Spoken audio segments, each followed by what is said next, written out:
Great. Good morning, everyone. This is the December 8th Transit Technical Advisory Committee. And let's start with introductions. I am going to read down the names on the list. There are a few people on the call who are either new or we haven't seen for a while. So I may ask for you to say hello and introduce yourself for those new people. So starting at the top, we have June Nichols from Sonoma County Transportation Authority. I'm Dana Ture from Sonoma County Transportation Authority. We have Brian Albee from Sonoma County Transit, Steve Bartlebow from Sonoma County Transportation and Land Use Coalition, and Ada, can you help me pronounce your name and say hello? Hi, yes, I am Aida Banyashimi with Marine Transit. Thank you. I will get that eventually. And Clifford, would you like to introduce yourself? Yeah, sure. Hi, everybody. My name is Clifford Duong. I'm at the Capital and Grants Department here at Golden Gate. I got this meeting forwarded by Jacob, who I don't see is here yet, but just listening in to our apprenticeship program presentation. And nice to meet everybody. Great. Thank you and welcome. I see David Davenport from Golden Gate Transit, Mona Babauta from Golden Gate Transit,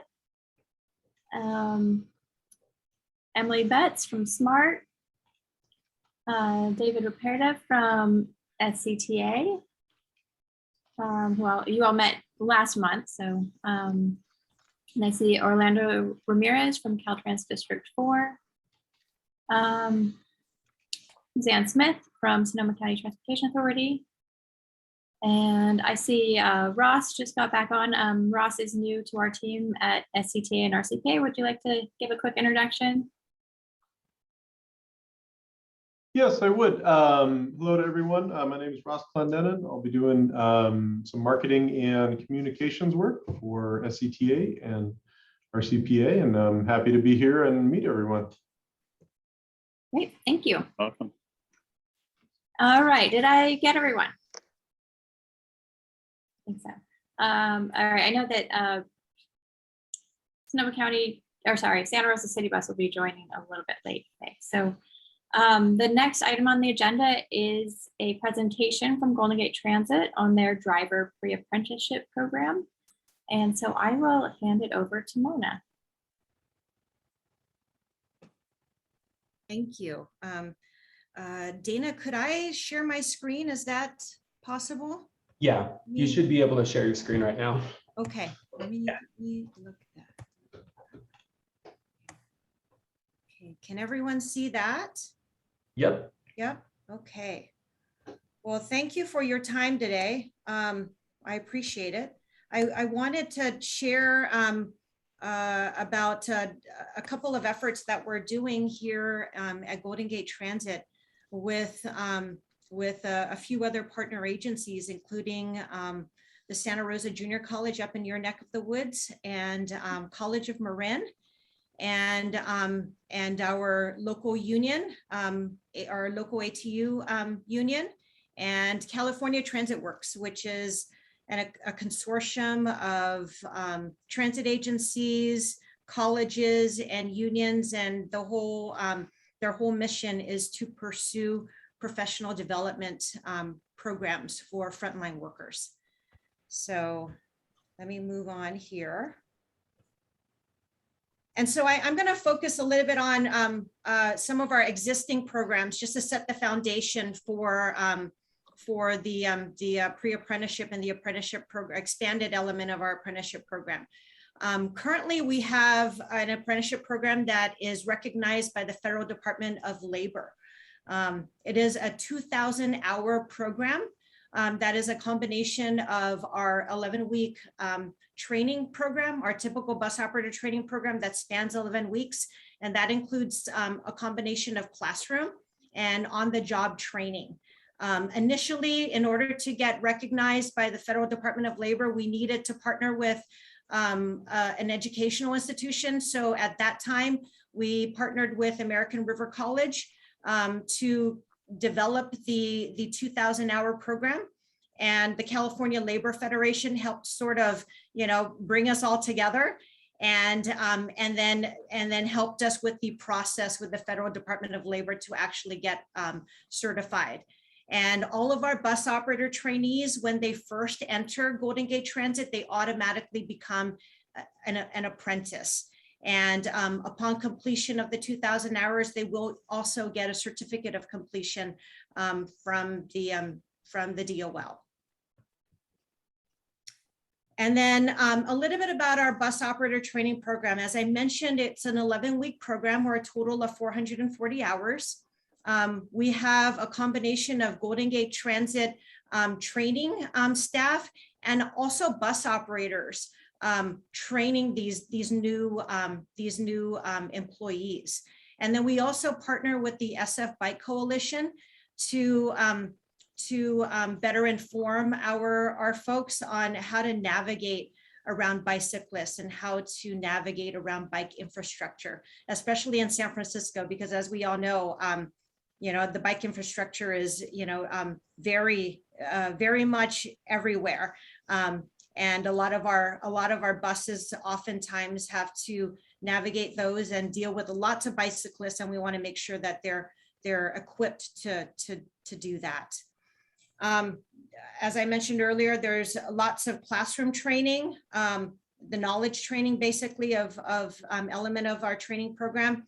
There's road training. We take operators out on the bus or out on the road in our buses. And at the end of all of that, we assign a mentor to each graduating bus operator trainee to help them acclimate to the new work environment. And then on that, the mentor program, that is, it is a labor management initiative or partnership. It was bargained with the ATU back in 2015, 2016. So it was a little before I arrived here at Golden Gate Transit. So since I arrived in 2017, I've worked very closely with the ATU and California Transit Works. Actually, they've played a huge role in getting the program up and running. It's a worker-centered program. I think as we all know, sometimes it's, a lot easier to understand the workplace and understand the ins and outs of the work we do every day through interactions with our peers and understanding their experience. So that's basically the gist of our mentor program. It's about making those connections between our more seasoned operators and our newer ones to help them along and help them succeed in the workplace. So I'm going to jump to our new programs, our proposed pre-apprenticeship and expanded apprenticeship, or the college element of our existing apprenticeship program.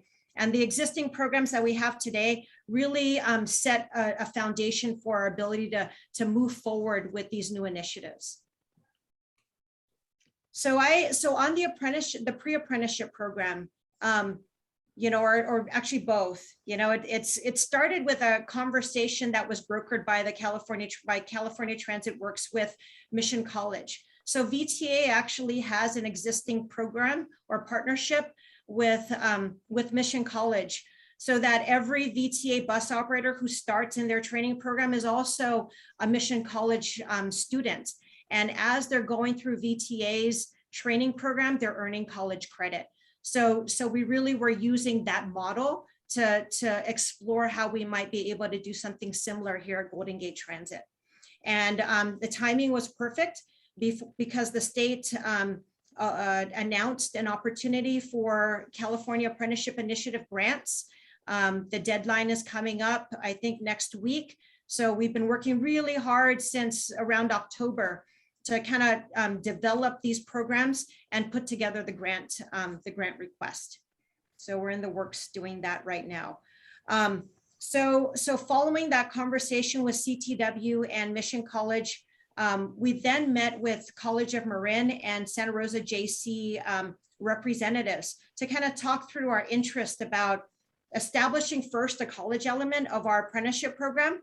And as we were having that conversation, and they were asking about some of the challenges that we're dealing with here at Golden Gate Transit, which is the fact that we're having a hard time getting people or applicants in the door. And when we started to dig through the data, we began to realize that a lot of that had to do with the fact that folks were challenged with being able to complete the job application and pass the written entrance exam. So, so as we discovered that, we thought, hey, you know what, maybe we need to look at something before even the apprenticeship process begins, which is the pre-apprenticeship program that we're also pursuing at this point in time. So, so after like a couple of weeks of talking, College of Marin staff and JC staff, they went back to their respective groups, you know, to figure out if they, you know, had enough resources to pursue these new initiatives. And then they came back and said, yes, we think we can do it. We think this would be great for our communities, especially our, the priority populations in both Marin and Sonoma County. And so we decided to go ahead and move forward. So on the pre-apprenticeship program, again, this is a partnership with the Santa Rosa JC. So basically the College of Marin and Santa Rosa JC, they decided to kind of parse out, you know, the two elements. So the Santa Rosa JC would focus on the pre-apprenticeship program, and the College of Marin would focus on the college element of our apprenticeship program. And what the Santa Rosa JC would be doing would serve as a pipeline into the apprenticeship program. So we've spent a lot of time talking about the program format. So, you know, how would we do this? And we've landed on establishing a 4-course, 16-week certificate program. And it's going, and that program will be managed by the JC's Adult Education Department. And at this point, you know, especially with COVID going on, all of the classes will be virtual. And the classes would be focused on, you know, soft skills, customer service skills, professional communication. You know, those are probably the top 3 things that you know, are sometimes a challenge, you know, with our folks out in the field every day, trying to juggle 1,000 things, you know, dealing with customers and trying to drive a bus safely and get people from point A to point B, you know, on time and safely. So they'll focus on all of these things.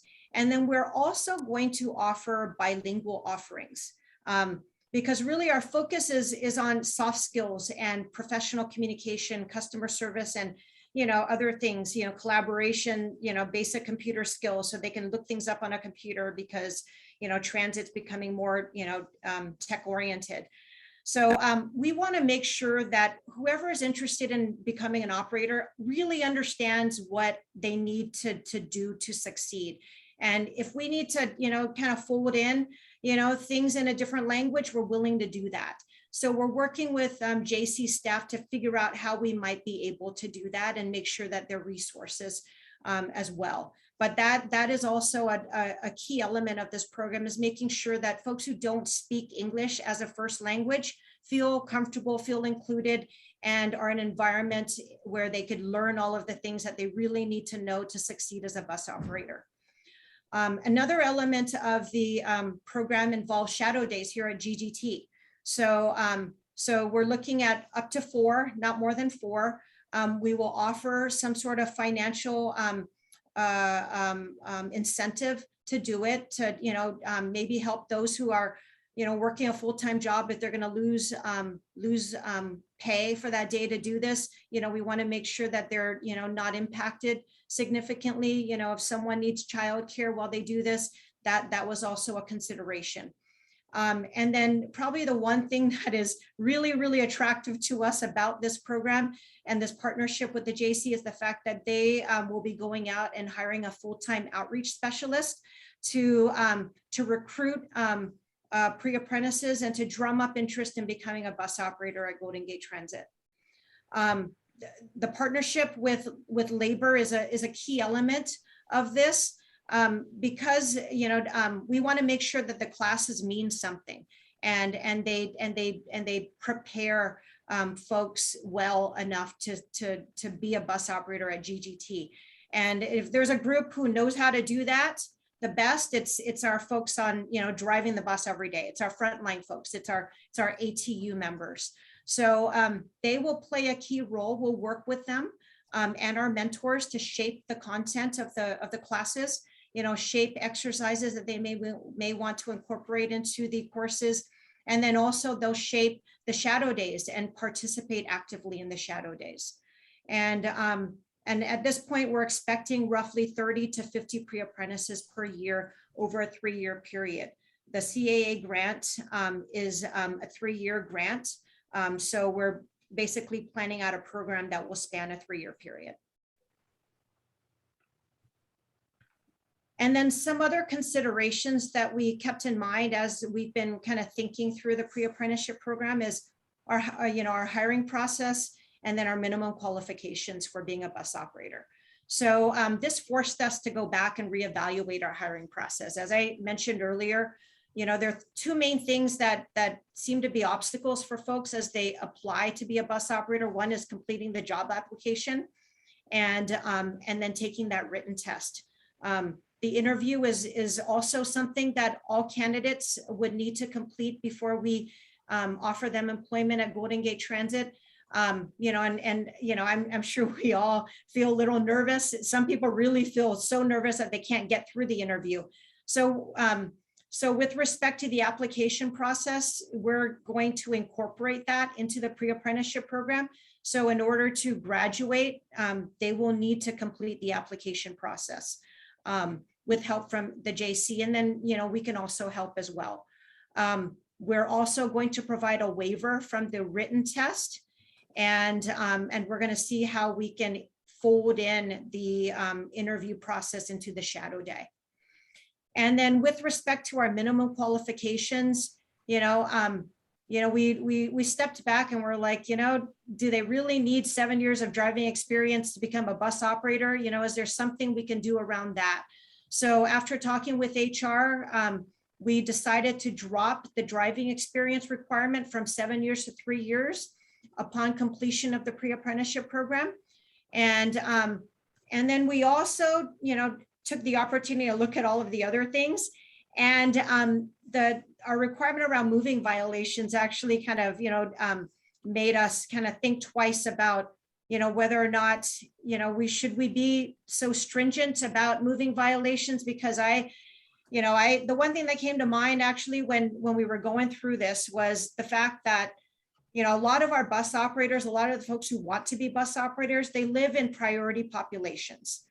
I don't know the last time I saw a police car going through my neighborhood, but I'm guessing that in a lot of these communities from which a lot of our applicants come from, which our bus operators come from, they're facing something different. So, I mean, their chances of probably getting a moving violation is probably a lot higher than for most of us actually, even on this call. So we decided to be a little bit more lenient, but not to the point where we were putting the agency at risk.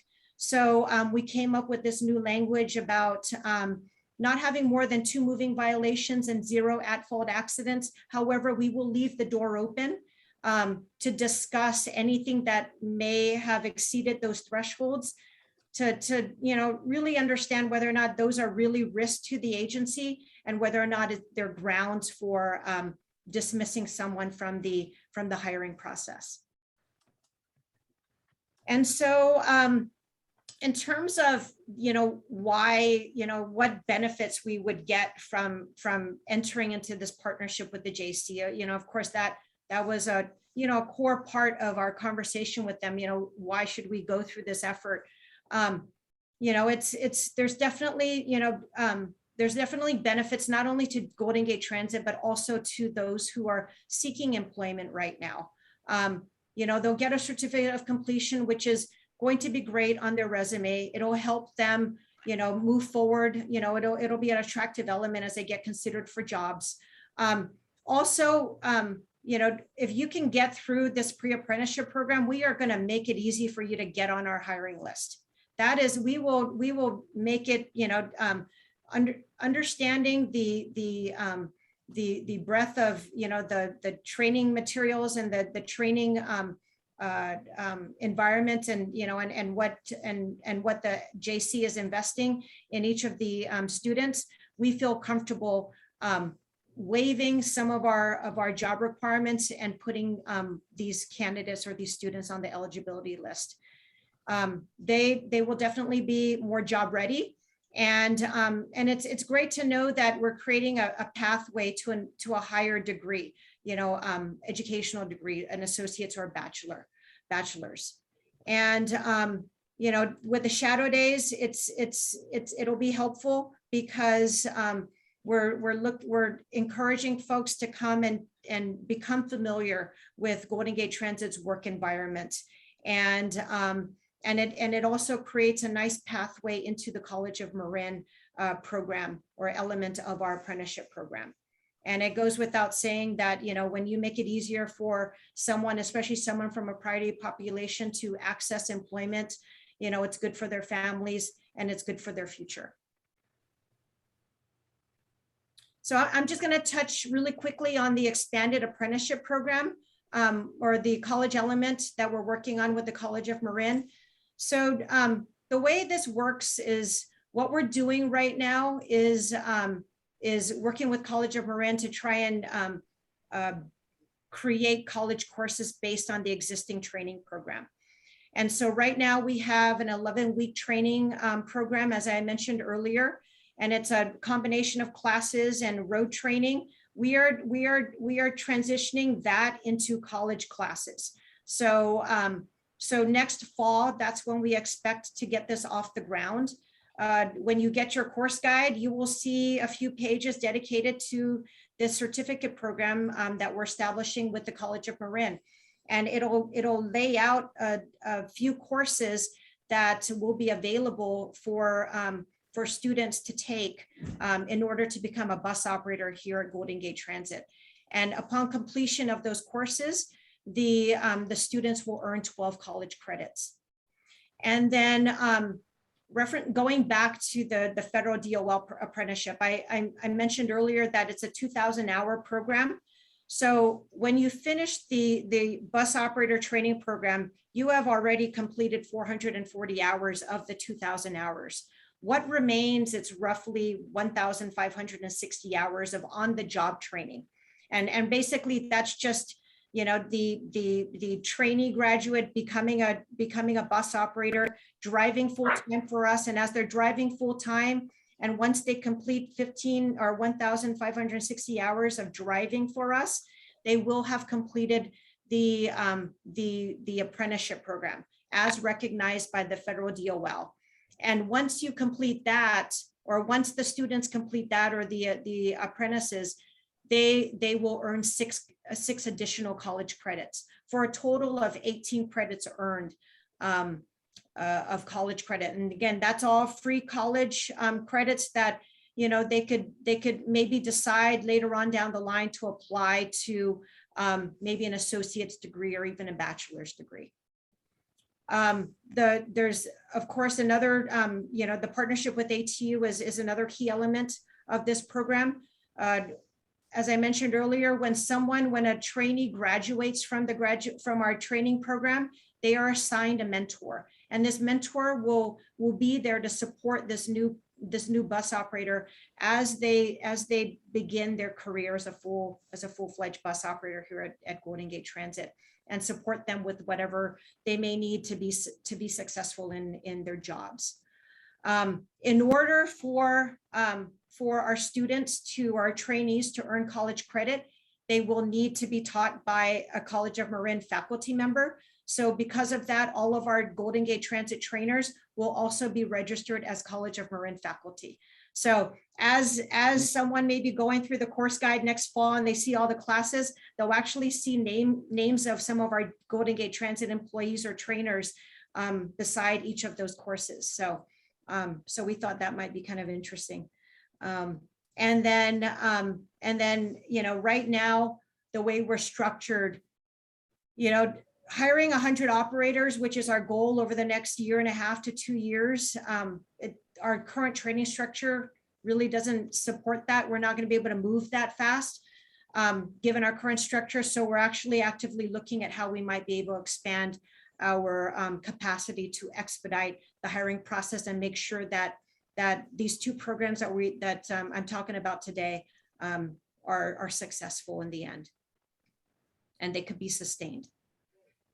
And so here are just some benefits, that, we believe will come out of this partnership with both the JC and the College of Marin. And, and just so you know, everyone will get a copy of this presentation afterwards, or you will have access to it. So feel free to go through these as you have time. And then what I'd like to do is maybe just kind of talk about some opportunities for all of us to maybe work together, at least for now, with respect to the pre-apprenticeship program, because this is actually an important, important to the JC. They'd like to eventually expand this program to help Santa Rosa City Bus, or Sonoma County Transit or Petaluma Transit, as you may be interested in the future. Maybe offer these classes to individuals who you may want to consider hiring in your agencies in the future. And there's a whole governance structure and management, structure that we're establishing behind the scenes to make sure that our partnerships actually, work, and that they're efficient, they're effective, and we ultimately can meet, the goals that we're setting out for ourselves right now. And then, the JC also raised some concerns about, well, Mona, what if we have all of these people interested and they complete the apprenticeship program and you don't have enough seats in your training classes? What are you going to do with all of those folks? Because we really want to make sure that we are creating a good pathway to employment, and making them sit on an eligibility list for, up to a year is doesn't look good. So, I'm wondering if maybe there may be some opportunities for us to work through that issue, if it may occur ever, and see if, at some point, maybe we can talk about what it takes to become a bus operator at all of your respective agencies, and see if there may be a good pathway into your programs as well, if we so decide to go down that path. And then, maybe there's an opportunity to also do a joint program in terms of outreaching to folks to look at employment opportunities at our organizations.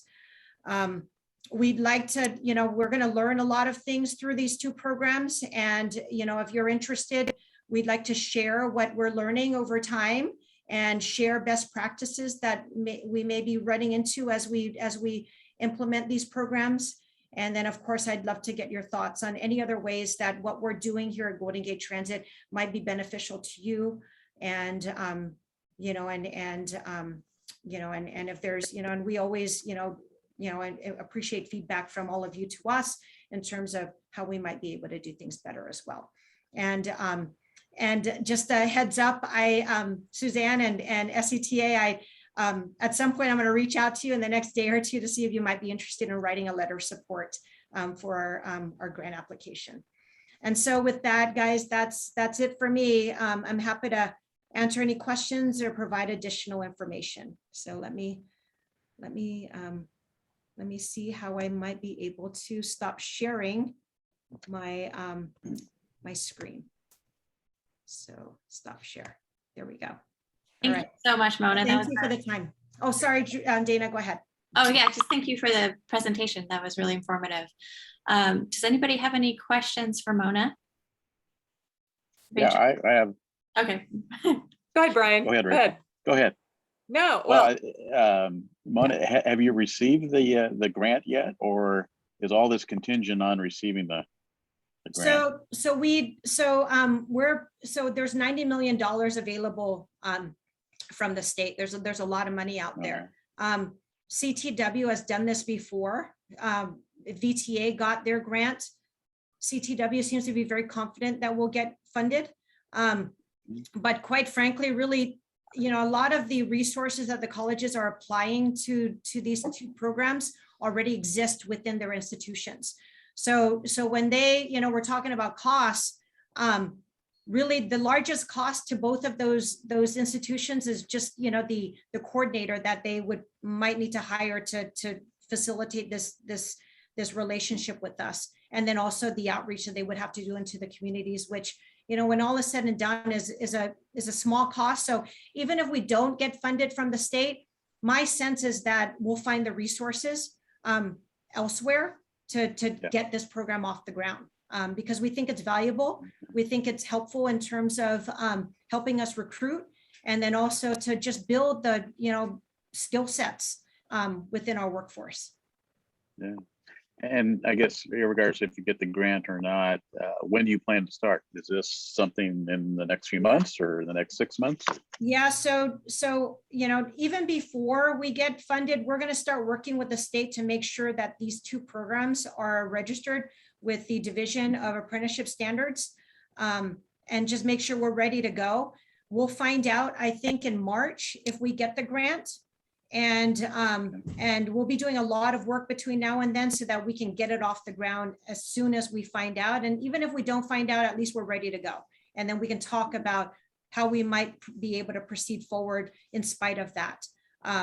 What I'm also hearing is that there are other grant opportunities besides this one coming up in the near future. So if we don't get it, then we'll just keep applying. And at some point, what I'm hearing is that, we should be able to access something at some point in time. Yeah. And have you considered working with the colleges expanded to mechanics? Because that's another area. Yeah, we already have an apprenticeship program on our maintenance side of the house. Okay. Yeah, so and that's been around for a while. Probably in the last couple of years, we started participating in a pre-apprenticeship program on the maintenance side with the San Francisco City College. So there's actually an existing program with San Francisco City College where, they bring pre-apprentices on board, and there's a bunch of us actually who participate in that. So their pre-apprenticeships or pre-apprentices would spend some time at SFMTA, then come here to Golden Gate Transit through the Bridge District, travel through the 3 divisions actually, and then also possibly work for other employers as well. That is a little bit of a different kind of setup, because we actually require that these pre-apprentices be full-time. So we're actually paying them a salary to spend time here at the district and learn about what we're doing. I see. Okay, great. Sounds like a good program. Yeah, thanks. Great, thank you. I think Rachel also had a question, and then we'll go to David after. Yeah, well, thanks so much, Mona. And I had some similar questions to Brian, but I think this is a fabulous approach. And I've long been of the opinion that there are people out there for these jobs, and we have some good jobs to offer. But there are some barriers, and there are some, we need to, reach out a little bit more and find some different pathways for getting people interested in these positions and ready to go. So I would love to talk to you more, at whatever point it's appropriate, about a more regional approach. And if there's an opportunity for us to connect in at some point, I think it's a fantastic idea. So, and I really appreciate you offering that as something. And, from my standpoint on the resource side, we're running a system on overtime right now because we can't get enough people. And so, it's worth investing our resources in programs like this, because in the end, it will save us money and put us in a much better position operationally, because, hiring, but like for many of us, is really a limiting factor to us right now in restoring service. It's a real struggle. So this is really exciting. And there was one other thing. No, I think I covered it. So yeah, I'd love to chat more, and just keep in touch about the program as you roll it out. And if there's any way we can support, just let us know. That's great to hear, Rachel, because actually you guys came up because your structure is similar to ours, where you have a unionized workforce. So there's probably an easy way to get started with you. Because that is a key element of both of those programs, is that partnership with labor. And so, yeah, if I'll reach out to you, and we'll try and set something up about next steps. All right. Awesome. Thanks, Mona. David, go ahead. Yeah, thank you very much, Mona, for this presentation. A really exciting opportunity. I just wanted to share, there's another potential funding opportunity out there through the Economic Development Agency as part of the ARP funding. They have a new funding program called the Good Jobs Challenge, and the applications for that closed in January. So it might be worth looking at that. My previous employer, the San Joaquin Regional Rail Commission, was looking at going after a partnership with Sacramento City College for that, to train locomotive engineers, conductors. So it might be a great fit for your program as well. I'll put a link to it in the chat. Thank you, David. We'll look into that. Okay. I have a quick question about, you mentioned training on navigating around bicycle infrastructure. This is actually something that came up at the Vision Zero Advisory Committee yesterday as a recommendation to for fleets in general, including bus transit fleets, to get training around safety for bicyclists and around bicycle infrastructure. Is this standard in other training and apprenticeship programs, or is this something that you're integrating that's newer? So, it's just part of our training program. And it was actually prompted by, at some point in time, we were at odds with the SF Bike Coalition over a certain corridor in San Francisco. So I said, hey, you know what, why don't we talk about how I might be able to work through some of your concerns, and maybe there's a partnership we can create here. So I invited them into our training program, and they were more than happy to, play a larger role in training our operators. So we're actually under contract with the SF Bike Coalition, and they send someone to all of our classes, and they spend a couple hours with our operators teaching them about how to be mindful of bicyclists. And how to be, courteous, and, and it's actually created a great line of communication between us and the SF Bike Coalition. And we will, share concerns that we have, and they build that into their, they host classes as well. So they build that into some of the classes that they host for their, for their constituents. So it's been a great partnership. Quite frankly, we have a fantastic relationship with them now. That's great. Yeah. Thank you. All right. Any other questions for Mona? All right. Well, thank you again. And I see that Drew put a link to the presentation in the chat if anybody wants to take a look at it later. All right. The next item on our agenda is regional funding, and more specifically, the 2022 Transit Intercity Rail Capital Program. We did bring this up just as an informational item last month to check in with the operators and see who was planning to apply. Since then, we did hear from MTC because CalSTA had contacted them to talk more about larger programs of projects and really encourage applications that are a combination of multiple projects and elements, possibly both capital and operating, as well as joint applications from more than one operator. And so they were really encouraging that. I know that they talked about it a little bit at the last Transit Finance Working Group meeting, but we wanted to bring it up again at this meeting and just see if there is interest in some sort of larger package of projects for an application for this program. I know that MTC has asked for their letter of concurrence by December 22nd, which is coming up pretty soon. And the application process looks like it's pretty detailed and involved. But applications are due in early March. So, and then David has had some experience with this funding source as well, and is looking at it kind of more in lines with the projects that were submitted for the 5-year funding program for SCTA, and seeing if there may be some sort of possibility of applying for using those projects. So I'll let you add more, David, if you have something to say on that. Sure. Yeah, I think we're really looking at this to be an opportunity to partner with City Bus, Petaluma Transit, and Sonoma County Transit on a joint application for zero emission buses and charging infrastructure. We already have a very good scope of work with all of your applications, as Dana mentioned, from the 5-year call for projects, and it could be relatively simple to kind of merge all of those into one regional ask to CalSTA, and also potentially include some planning money for the coordination and integration works that are ongoing right now. So we thought this is something that might be worth looking at if the operators are interested in participating with this. We'll definitely have to look into getting some consultant assistance for helping write the grant application and prepare all the technical work that needs to go into that. But we thought to bring this to you to see if this is something that you would want to participate in.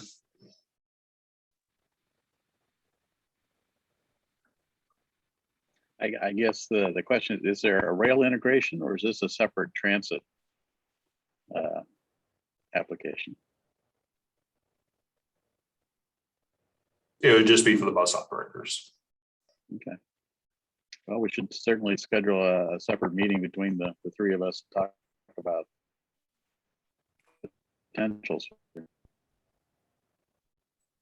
Yeah, we'd definitely be interested in talking about that. I think our primary concern with this program, you know, we've never felt like it was a program where we would compete well in the past. And we definitely got the message as well that joint applications or multi-operator applications are really what's being looked for. And we just have a bandwidth issue. But I think, you know, given that we all have developed our projects for the SCTA call, I mean, that's great. I mean, to be able to work with what we've already put together to pull something together, I think it creates a nice, easier way to scope this. So yeah, we'd definitely be interested in talking more about that.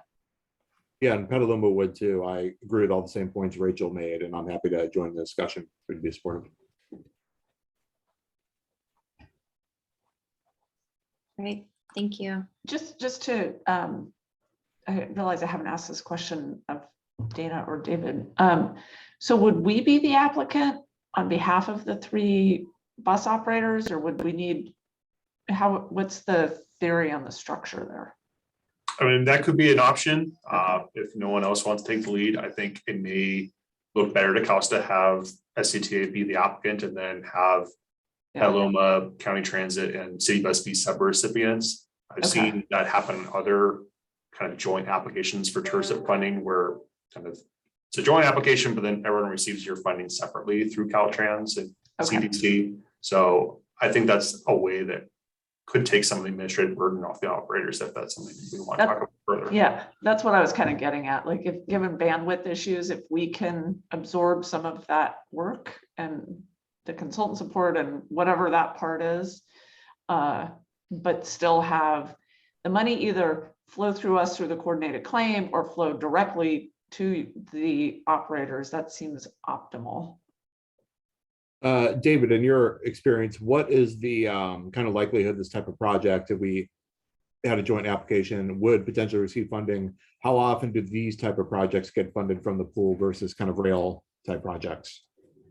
I've seen a few kind of zero emission bus projects funded over the years. I think there was a joint application with, I believe, Foothold Transit, another operator down in Southern California. And I know in the last cycle, Lake County Transit got funding for zero emission buses. So I think there's an opportunity here with CalStar already asking NBC, hey, can you guys think of something in Sonoma County? And we are already having coordination at TFCA and the Transit Finance Working Group and other committees talking about regional applications. I think this is a good opportunity to put something forward because we're stronger together than we are separately. And I think it much make easier for us to compete against some of the larger rail or larger bus operator applications if we partner together. If there's going to be a regional application, please do keep SMART in the loop on what you're thinking. I know we'll be submitting an application like we always do. I'm not sure what it's going to be. I've heard some talk of micromobility or something. So there could be an overlap with the bus applications. So please just keep us looped in for now. Ditto back at SMART. If you're doing a micro mobility issue, like, we would definitely like to know what that is since we're doing the same thing. I mean, we're not submitting a grant, but we've got bike share rolling out. So curious what you guys might be looking at. Yeah, absolutely. That would have to be done in partnership with the bus agencies. Yeah.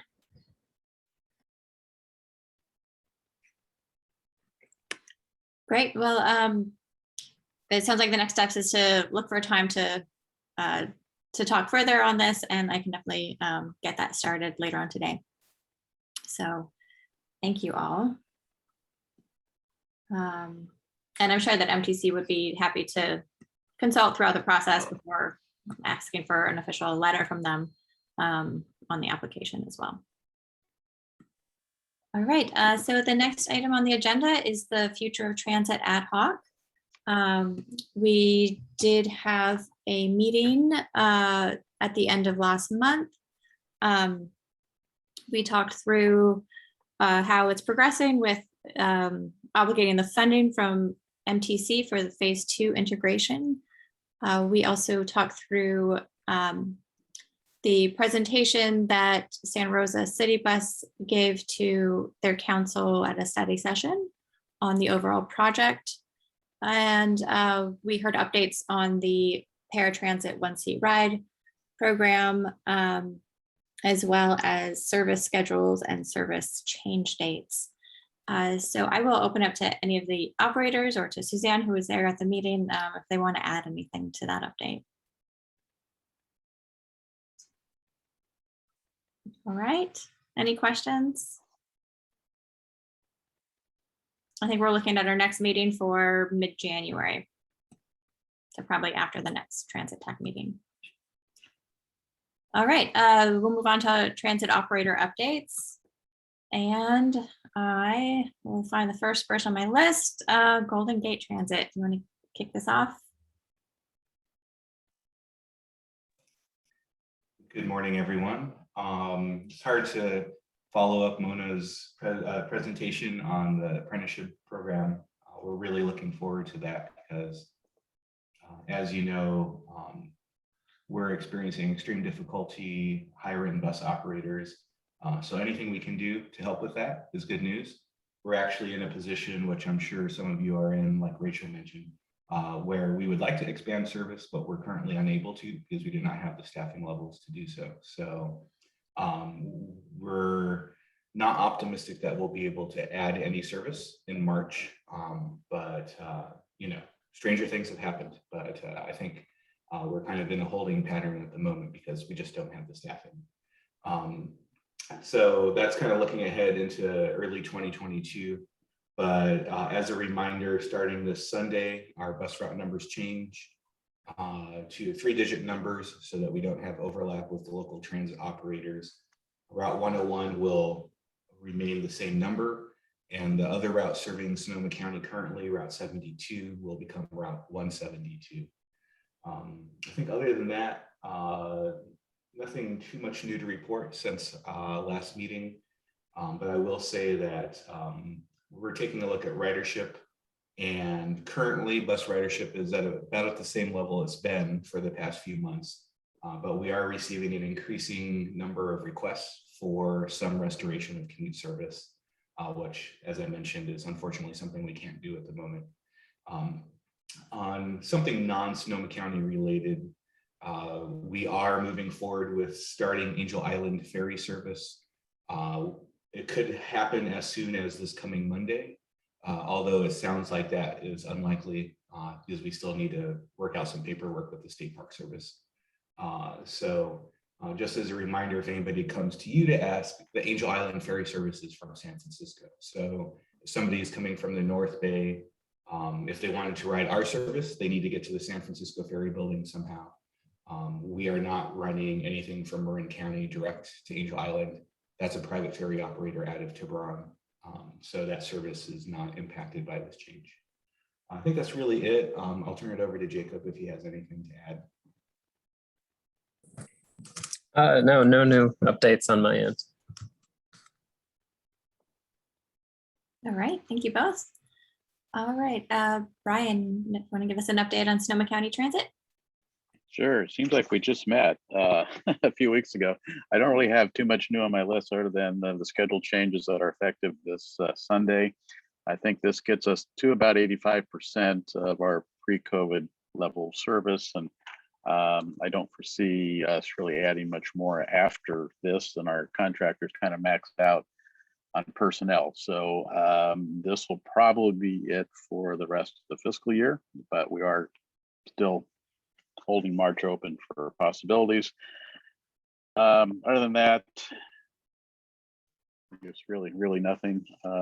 We have buses on order. They'll be here in April, but that's nothing new. We are looking at another order with BYD, which may be approved by the end of January.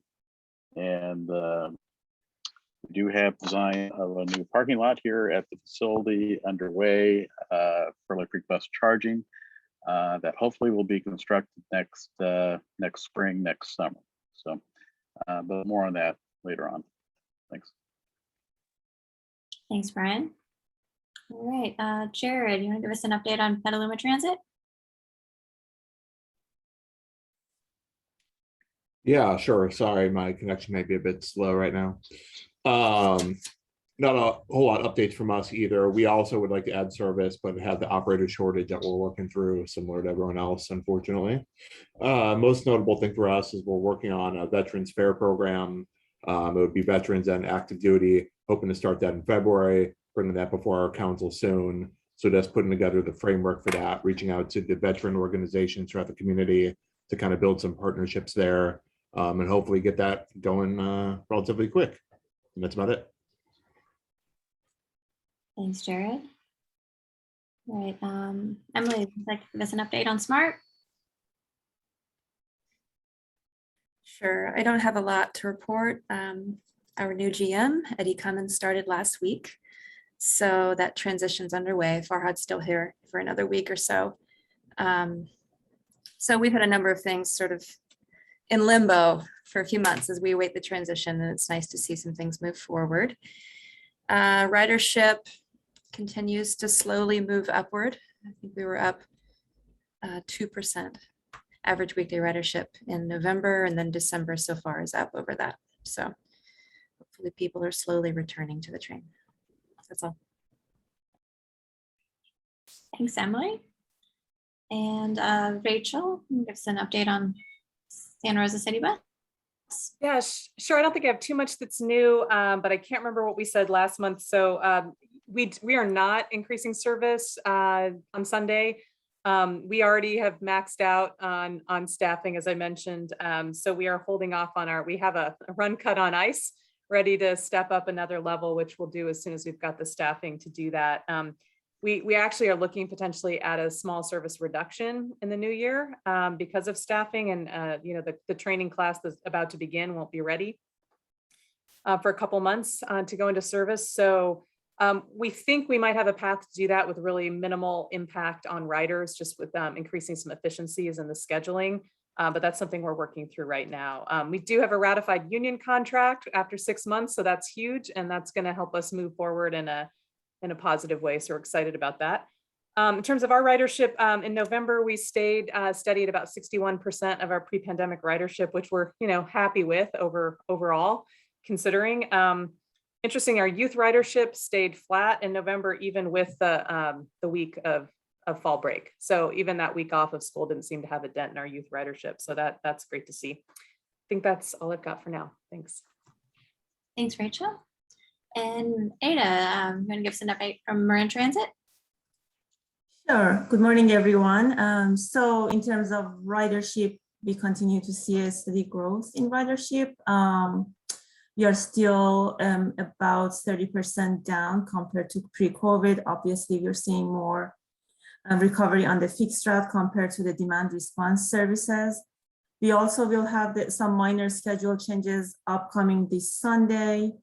And in terms of the fair campaign that I mentioned in our in previous meetings, so we continue to run a fair focused campaign that started in October.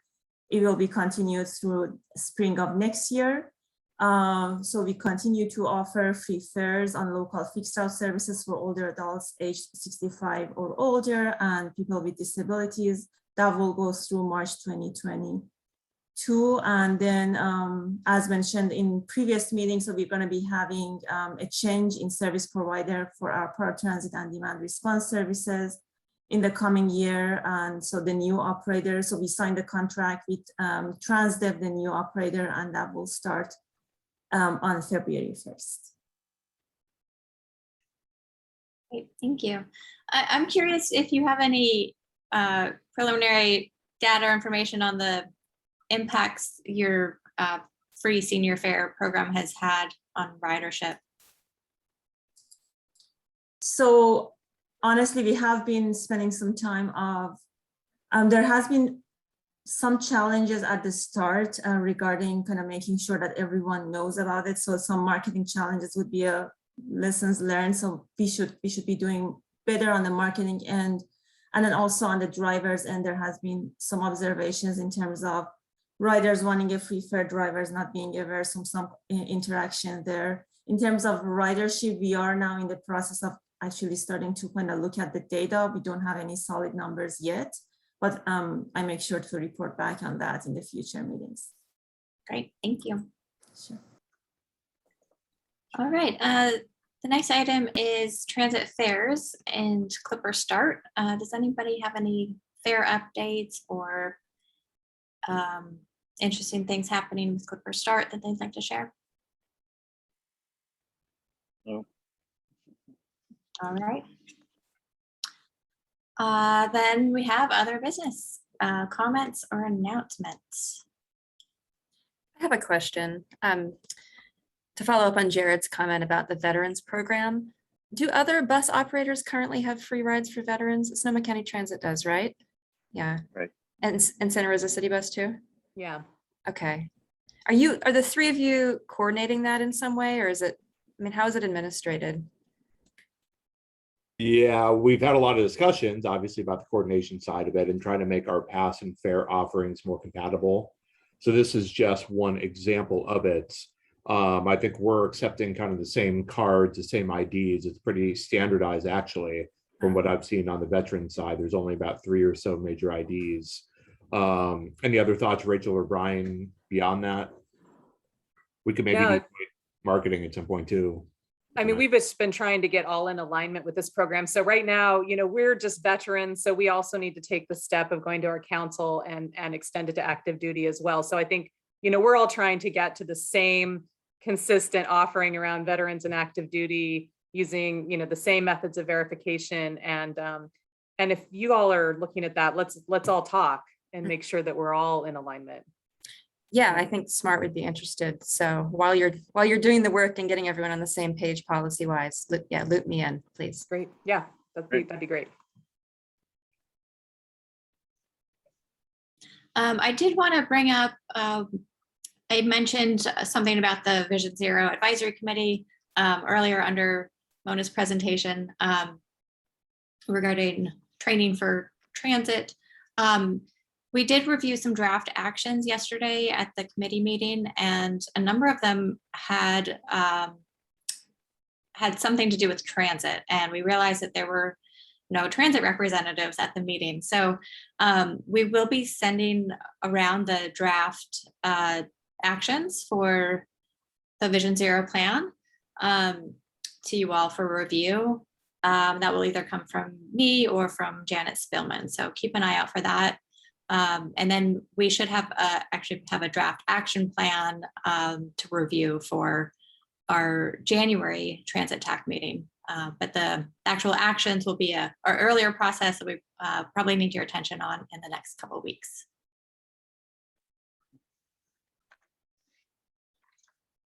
All right, does anybody have anything else?